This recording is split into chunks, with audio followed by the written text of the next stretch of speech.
So in this video, I'm gonna talk about how I hit 362. So picture this, guys.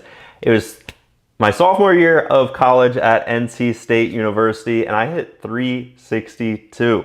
And that was the year that basically propelled me to be able to get drafted by the St. Louis Cardinals. It was an unbelievable year. And in this video, I'm gonna share with you how I was able to hit 362. Had the highest average on my team that year at NC State University. And that one season, no joke guys, one season is all it took for me to be able to be propelled to be able to play 7 years of professional baseball.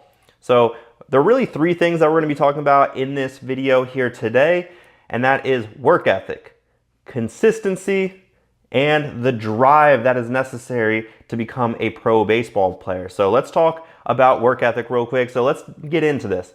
So this is really the work ethic that I wanted to describe to you guys that I had my freshman and sophomore year in particular that really, allowed me to have such a successful sophomore season throughout my college years at NC State. And for those that haven't heard this quote, champions are made in the off season, all right? So this couldn't be more true.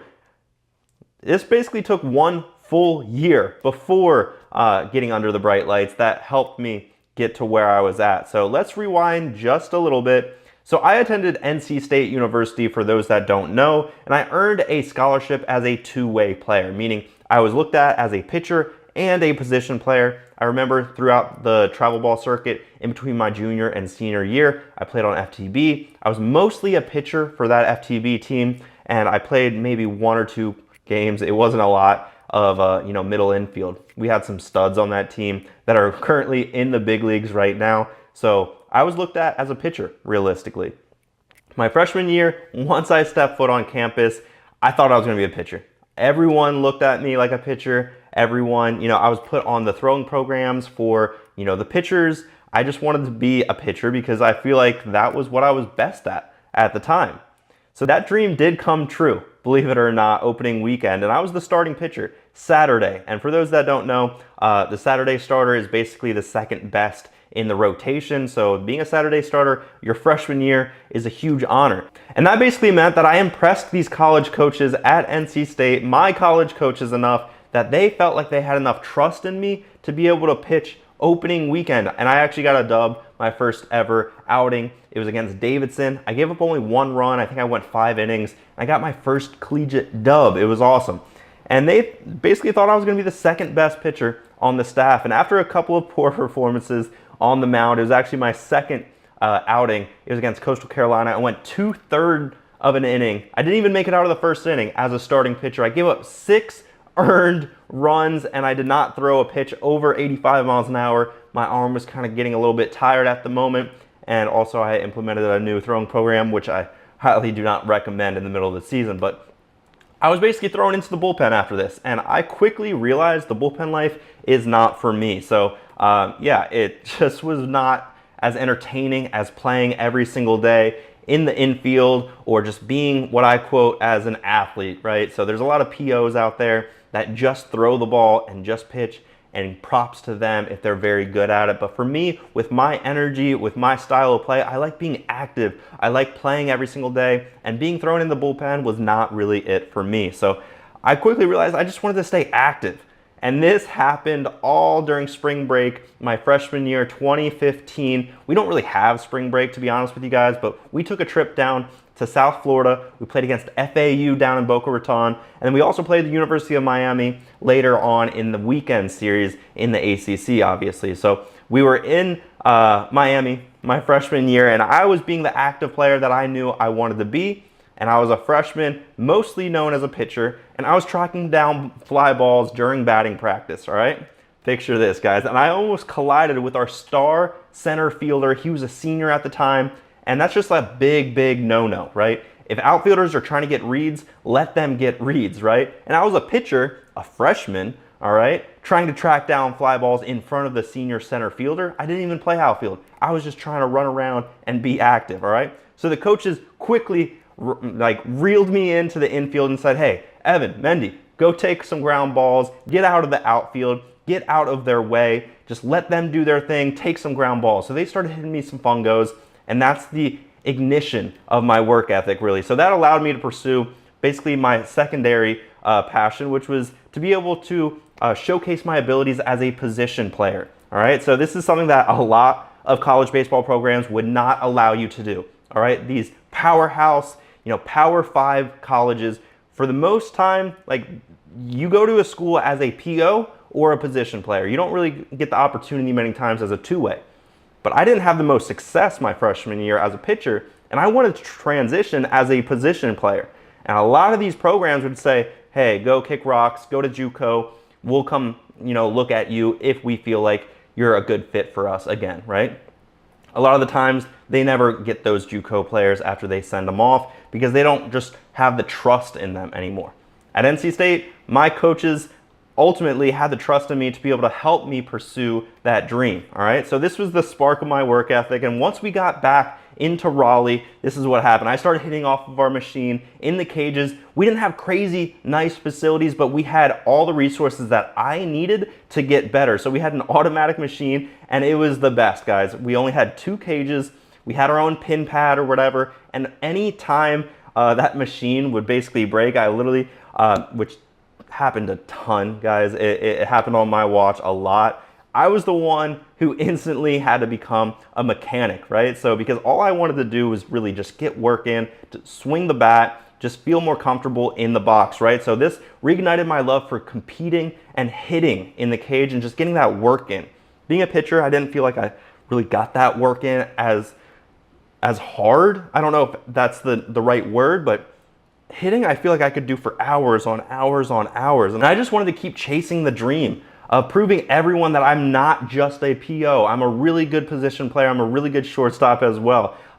Like you can see right there in that picture, that's me on my first ever outing, my first collegiate dub against Davidson. That was on Valentine's Day, 2015. My parents were there. It was awesome. But I'm also a really good hitter and fielder that could help the team win. So I got to work. And I would spend countless hours in that cage, guys, that work ethic. Sometimes I would stay up until like 1 or 2 o'clock in the morning, fielding ground balls off the machine even, So I was obsessed. I got creative with how I could work. And for those that don't know, you can angle down the machine so it's shooting short hops at you. You can break out your glove. You can break out a new glove and break it in by taking some short hops off of the machine. So I got creative. I had a lot of fun also by listening to music. I think this is the time where I listen to the most music throughout my entire life. And for anyone that doesn't necessarily like working or training by yourself, because maybe it's not fun and it's lonely, try blasting music as loud as humanly possible where you can't even hear the ball coming off of your bat. So that's exactly what I did, all right? So I would also remember there would be times where I'd go to that cage at 6 a.m. So we would have a 6 a.m. conditioning, and maybe I had like an 8 a.m. class, right? So sometimes I'd finish up with the conditioning maybe at like 6:30, and I would go straight to the cages, right? Why go back to my off-campus apartments just to like relax, right? So I went back to the cages at maybe 7 a.m. and I told myself, hey, I got a 45-minute chunk to get more swings in, to get more work. So this whole time, I was really self-reflecting on the amount of hours that I was really trying to put in because I knew the outcomes were not guaranteed, right? But all those things that we truly can't control, right? Those are the outcomes. So I was just focused on my inputs, all right? So this is where it gets fun. Let's define what an input really is. So an input is anything that I truly 100% have control over, all right? So I'm a pitcher and the batter hits a ground ball and my shortstop boots it. It goes right through his legs. That's not an input, right? I can't control that if I'm the pitcher. But let's say I'm a hitter and I smoke a ball right to the third baseman and he makes a crazy diving catch. Is that an input? No, guys, that's not an input. I can't control those things. Inputs are things that we truly 100% can control. So how many ground balls are we taking every single day? That is an input that we can control. How many swings are we taking every single day? Because that is an input that we truly 100% can control.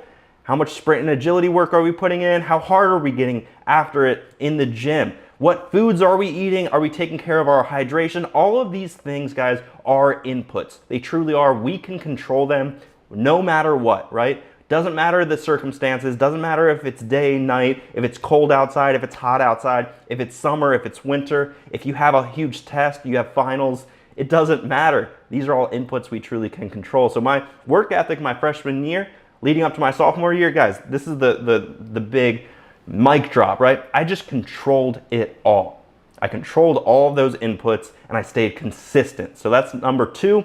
Let's get into consistency. It's probably one of the most important things in any walk of life. So everything that I just told you, I didn't just do it for one day in particular and I was done with it, right? Every single day that I woke up, basically my sophomore year, I would do that to get that regular playing time.